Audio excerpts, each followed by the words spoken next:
semble clair qu'elle n'y va pas pour enquêter. Elle y va pour promouvoir les droits de l'homme, dans ses propres mots. Elle a dit elle-même que ce ne serait pas une enquête traditionnelle. Alors, justement, quelle est pour elle la nécessité d'y aller, puisqu'elle va malgré tout rencontrer des Ouïghours, je crois, sur place?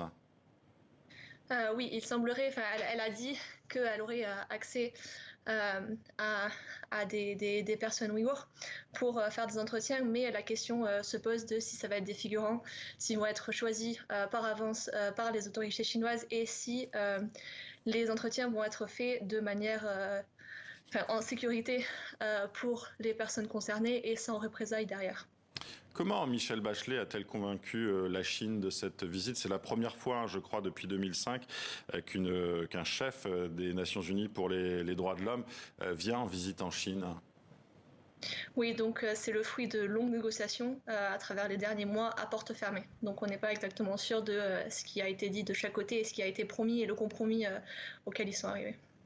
Alors, des études accusent la Chine d'avoir interné au moins 1 million de Ouïghours et de membres d'autres minorités musulmanes dans des camps de rééducation, d'imposer du travail forcé. Ce que dément toujours Pékin. Michelle Bachelet, vous l'avez rappelé, a affirmé qu'elle aurait accès à ces camps. Mais selon l'Organisation de défense des droits de l'homme Chinese Human Rights Defender basée à Washington, cette visite, et comme vous le rappelez, pourrait être soigneusement gérée et chorégraphiée par Pékin. C'est donc le risque. Et donc, il faut y aller malgré tout. C'est une visite, c'est mieux que rien, on peut le dire comme ça?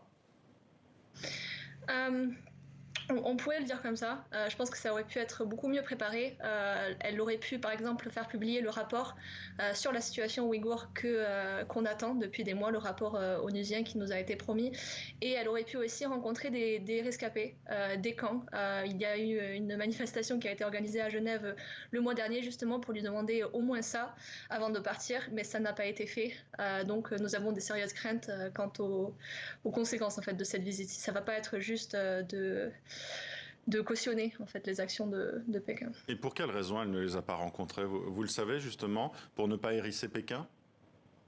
euh, Vraisemblablement, nous ne savons pas exactement, elle n'a pas communiqué là-dessus, mais depuis qu'elle a pris ses fonctions en 2018, elle n'a fait aucune communication publique, aucune publication non plus sur la situation en région ouïghour. Quelle est la situation aujourd'hui pour les Ouïghours en Chine? C'est très difficile de le savoir exactement. Il semblerait qu'il y ait eu un certain relâchement au niveau du quotidien des camps, par exemple. Mais on voit qu'ils sont en train de fermer progressivement les camps de rééducation qui avaient été ouverts en 2016-2017 et ils sont en train de transférer de plus en plus les détenus vers des prisons avec des peines de prison formelles qui peuvent être très très longues. Justement, aujourd'hui, il y a eu des articles qui ont été publiés suite à une fuite de documents assez importante à propos justement des longues peines de prison qui ont été délivrées depuis 2018.